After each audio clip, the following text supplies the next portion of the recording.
Halo,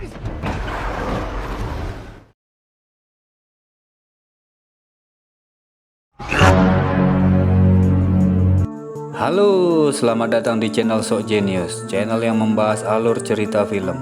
Sebelum lanjut, tolong like, share, dan subrek. Kalau enggak, ya enggak apa-apa, tapi tolonglah. Kali ini kita akan mengulas sebuah alur cerita film Korea, tapi bukan film drakor tentang percintaan ataupun yang lemah gemulai, tetapi tetap yang beradrenalin tinggi, barbar, dan berjiwa brutal, yang berjudul Unstoppable. Film ini menceritakan tentang seorang mantan gangster yang telah tobat, yang berusaha menyelamatkan istrinya yang diculik oleh kelompok sindikat perdagangan manusia. Oke, tanpa banyak basa-basi, langsung saja kita simak alur ceritanya. Film diawali di sebuah tempat pasar ikan segar dan terlihat ada dua orang pria yang sedang bekerja menurunkan box ikan. Dan dialah aktor utama kita yang bernama Kang Dong Chul dan sahabatnya yang bernama Chun Sik. Mereka berdua berprofesi sebagai penyuplai ikan ke pedagang dan tampak mengantarkan pesanan masing-masing ke pedagang di pasar tersebut. Beberapa saat kemudian, ada keributan kecil yang disebabkan oleh sekelompok perwakilan serikat pedagang yang menagih biaya pemeliharaan kepada seorang pedagang karena menunggak pembayarannya. Terlihat dia mendorong dan menyuruh si pedagang untuk pergi jika tidak membayar. Lalu Chun Sik yang melihat hal itu, dia menggerutu kepada Dong Chul karena perwakilan serikat pedagang tersebut juga belum membayar upah mereka. Beberapa saat kemudian, Dong Chul menerima panggilan telepon dari seorang pria dan kemudian dia tergesa-gesa untuk pergi menemui pria tersebut, lalu mereka pun bertemu. Pria itu bernama Ketua Park dan rekannya yang bernama Ship Owner. Mereka ingin menawarkan investasi kepiting raja kepada Dong Chul. Setelah melihat kepiting yang akan diinvestasikan, Dong Chul dan Chun Sik pun tertarik untuk berinvestasi. Di sisi lain, terlihat sebuah panti jompo dan restoran. Terlihat seorang wanita sedang berbincang dengan pria tua. Wanita itu adalah istri Dong Chul yang bernama Jisoo. Dia bekerja di kedua tempat tersebut demi mendapatkan uang tambahan. Karena terlalu sibuk dengan pekerjaannya, Jisoo pun sampai makan malam di dalam mobil ketika pulang bersama sang suami. Pada saat yang sama juga, Dong Chul menceritakan tentang investasi kepiting raja. Namun Jisoo langsung memperingatkan kepada sang suami karena mereka sudah beberapa kali ditipu sebelumnya. Sementara itu di sebuah apartemen, kelompok gangster yang juga berprofesi sebagai pemilik perusahaan peminjaman uang atau istilah umumnya rentenir alias lintah darat membuka paksa pintu. Lalu terlihat seorang pria berperilaku layaknya gangster. Pria itu bernama Gitai, gak pakai tambahan K. Kemudian dia menyiksa lelaki tua yang tidak bisa membayar hutangnya. Bahkan lelaki itu sudah akan dibunuh agar mereka mendapatkan uang asuransi dari pinjaman lelaki tersebut. Tidak lama setelah itu, anak gadis lelaki itu datang dan si Gitai pun langsung tertarik dan membawa gadis tersebut sebagai tebusan hutang lelaki itu.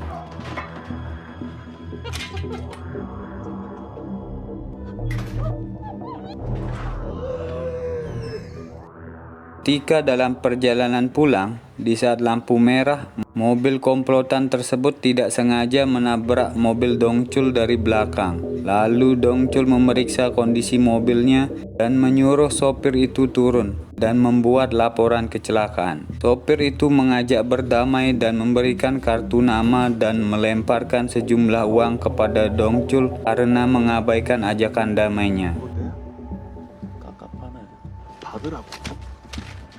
Melihat kejadian tersebut, Jisoo tidak terima. Melihat Jisoo sedang emosi, Gitai langsung tertarik dengan kecantikannya. Dia langsung turun dari mobil, kemudian menendang dan memukul sopirnya lalu menyuruhnya minta maaf.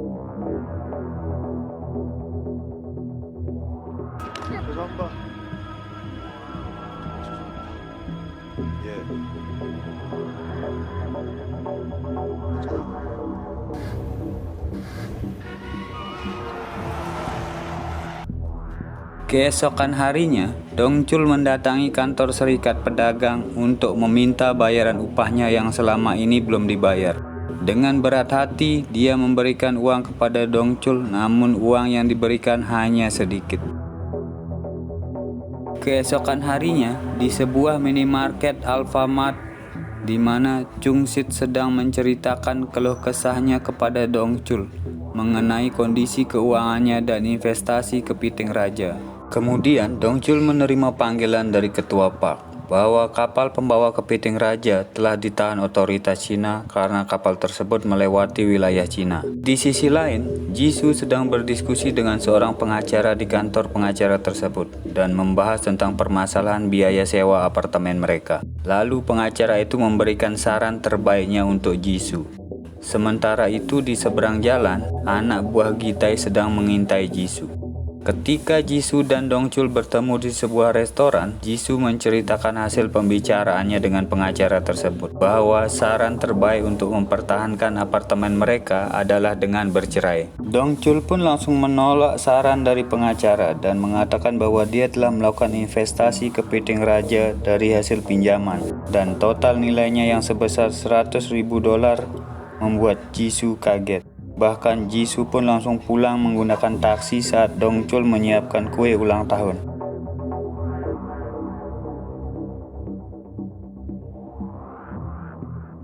Saat tiba di apartemennya, dia merasa sangat-sangat bersalah dan segera menyuruh suaminya pulang melalui pesan singkat atau SMS. Di tengah derasnya hujan, Dongchul harus berhenti karena melihat ada seseorang yang sedang memindahkan barangnya ke dalam mobil. Ternyata, itu adalah alibi dari Gitai untuk memperlambat perjalanan Dongchul pulang.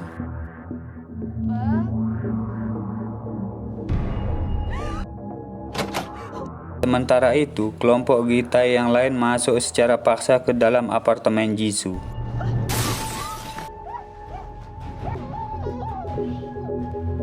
Kemudian setibanya di apartemen, Dongchul melihat kondisi kamar yang berantakan dan langsung keluar mencari istrinya. Keesokan harinya, ia langsung melapor ke kantor polisi dan dia diperlihatkan hasil rekaman CCTV saat kejadian. Saat keluar dari kantor polisi, Dongchul menerima telepon dari Gitai dan mengatakan akan membunuh Jisoo jika dia ke kantor polisi lagi. Kemudian Gitai memberitahu kalau dia meninggalkan kartu nama di kulkas apartemen Dongchul, lalu mereka janjian untuk bertemu di sebuah restoran.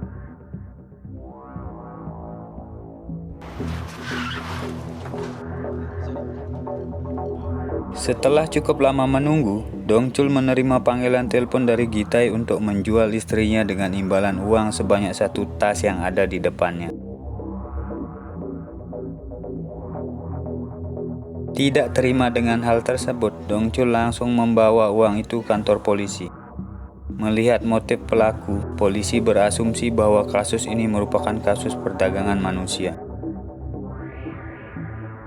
Keesokan harinya, untuk menanyakan perkembangan kasus istrinya, dia datang kembali ke kantor polisi. Namun dia mendapati respon yang biasa saja dari penjelasan polisi tersebut. Di situ dia juga sempat melihat poster yang cukup banyak tentang info wanita yang hilang. Merasa kinerja polisi yang sangat lambat, Dongchul berinisiatif untuk melakukan penyelidikan sendiri. Karena butuh biaya operasional, dia mendatangi kembali kantor perwakilan Serikat Pedagang untuk meminta sisa upah yang dibayarkan.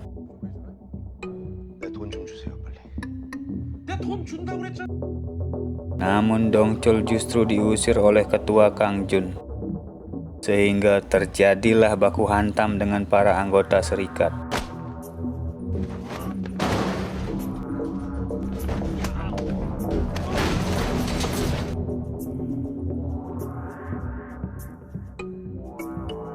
Lalu pada akhirnya, ketua Kang Jun pun harus rela memberikan sisa upah kepada Dongchul.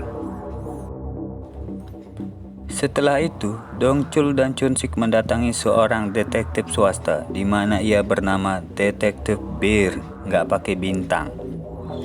Mendengar penjelasan dari Chunsik, ia berpendapat bahwa kasus istrinya bukan penculikan, tetapi perdagangan manusia dan cukup banyak yang datang kepadanya dengan kasus yang serupa. Dengan rasa kesal, Dongchul meninggalkan tempat tersebut. Namun Chunsik meyakinkannya untuk menggunakan jasa detektif Bir karena dia adalah salah satu yang terbaik di bidang. Kemudian Bir langsung melaksanakan tugasnya. Dia melihat hasil rekaman CCTV pemilik mobil yang diduga membawa tas berisi uang di restoran sebelumnya. Mereka pun mendapatkan data atas nama Chi Man-sik dan mereka pun segera pergi untuk mendatangi rumahnya. Hasil interogasi dengan Choi Man-sik, ternyata dia telah menjual nomor polisi mobilnya ke bandar judi karena ketagihan berjudi di tempat bandar tersebut. Setelah itu, mereka kemudian mendatangi tempat perjudian yang dimaksud oleh Choi Man-sik.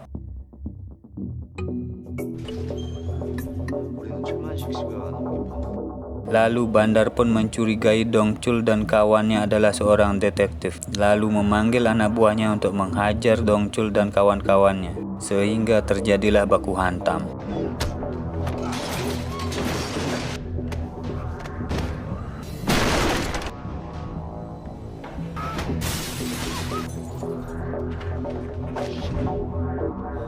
Kemudian Dongchul berhasil menghajar mereka satu persatu yang membuat si Bandar mau tidak mau harus memberikan informasi yang dibutuhkan oleh Dongchul.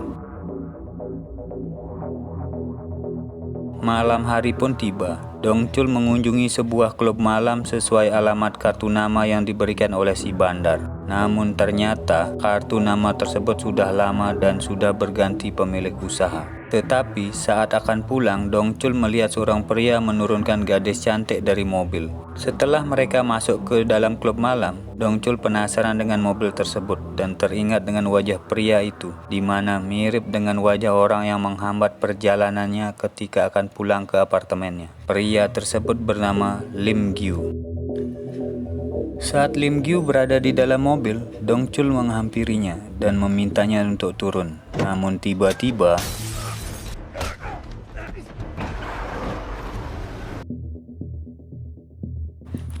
tidak lama kemudian, Dongchul menerima telepon dari kantor polisi yang mengabarkan kalau mereka menemukan jasad wanita yang ciri-cirinya mirip dengan Jisoo. Setelah Dongchul melihat foto-foto tersebut, ternyata bukanlah Jisoo. Sesaat kemudian, rekan detektif mengatakan bahwa jasad yang ditemukan adalah Lee Yoon Jeong, wanita yang dilaporkan hilang 2 tahun yang lalu. Berdasarkan hasil penyelidikan, diketahui bahwa suami Lee Yoon Jeong yang bernama Choi Jun Yong menyerahkan diri tidak lama setelah istrinya ditemukan karena merasa bersalah telah menjual istrinya ke komplotan Gitai. Setelah berbicara dengan Jung Yeon, mereka diberi klip hasil investigasi Jun Yong agar mereka mendapatkan lebih banyak petunjuk dalam mencari Jisoo. Dan tiba-tiba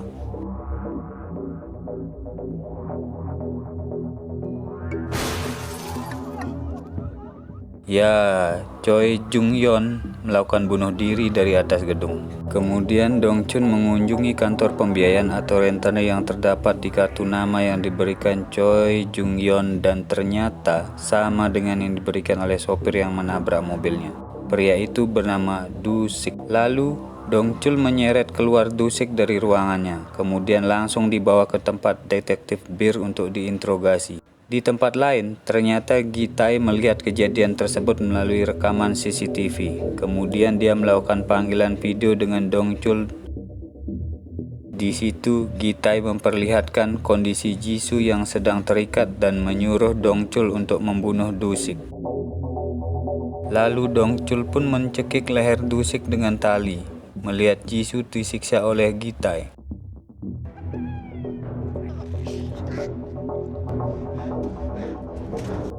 Setelah melihat Du Sik tewas, Gitai menyuruh Dongchul untuk mengembalikan uangnya jika ingin Jisoo dibebaskan.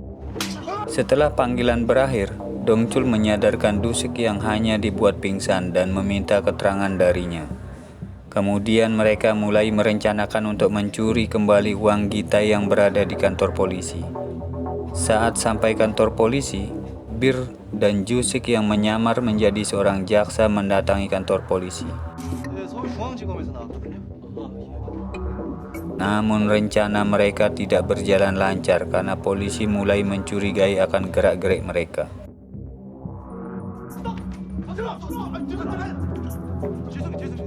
Mengetahui penyamaran keduanya mulai terbongkar, Dongchul pun kesal dan berinisiatif meledakkan mobil salah satu detektif untuk mengalihkan perhatian para polisi dan mengambil kembali uang itu.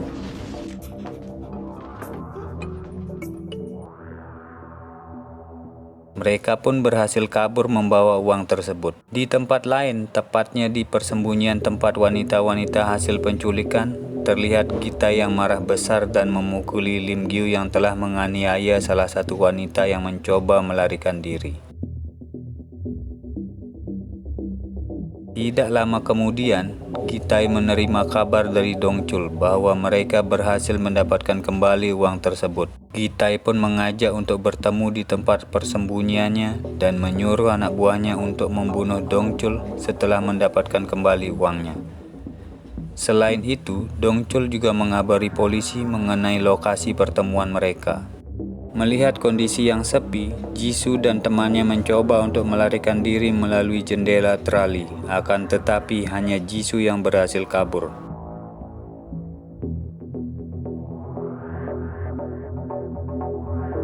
Jisoo langsung menghadang taksi yang melintasi daerah tersebut dan meminta segera diantar ke kantor polisi. Ketika hampir sampai, terjadi kemacetan sehingga Jisoo berinisiatif keluar dari taksi dan berlari menuju kantor polisi. Tetapi Gitai pun dapat menangkapnya kembali. Sesampai di lokasi pertemuan, Dongchul langsung menghajar satu persatu anak buah Gitai.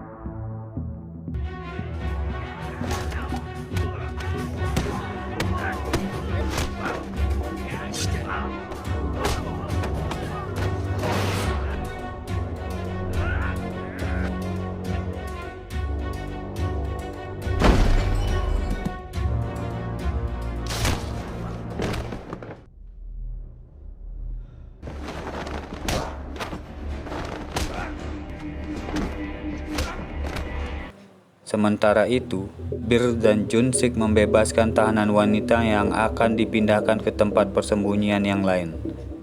Melihat polisi yang sudah sampai di tempat kejadian dan menangkap para penculik, Dongchul pun kemudian pergi mencari istrinya yang diduga melarikan diri setelah dia melihat jendela teralis yang sudah dibengkokkan.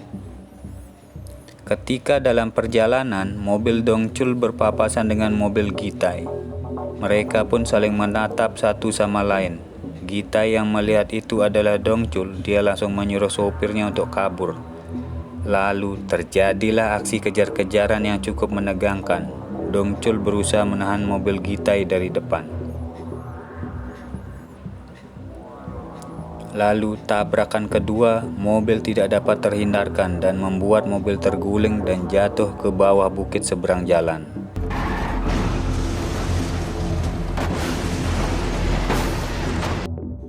Dengan perasaan marah dan kesal karena Dongchul tidak mau istrinya telah dibeli, Gitai pun langsung mengambil kapak dan menghampiri mobil Dongchul. Saat Gitai lengah, Dongchul langsung menariknya ke dalam mobil dan menghajarnya sampai babak belur, hingga Gitai pun sampai terlempar keluar mobil. Gitai kemudian langsung berpura-pura minta maaf, tetapi beberapa saat kemudian dia langsung mau menusuk Dongchul dengan pisau. Akan tetapi, Dongchul pun langsung menghajarnya hingga babak belur. Setelah itu, Dongchul pun langsung menghampiri mobil Gitai dan menyadarkan istrinya yang tengah pingsan. Dan seperti biasanya, para polisi dan ambulan terlambat datang dan mengakhiri semuanya. Beberapa hari kemudian, berita memperlihatkan bahwa kapal pembawa kepiting raja telah dibebaskan oleh otoritas Cina. Seperti biasa, di akhir film, mereka pun bahagia. Dan dengan bahagianya mereka, film pun tamat.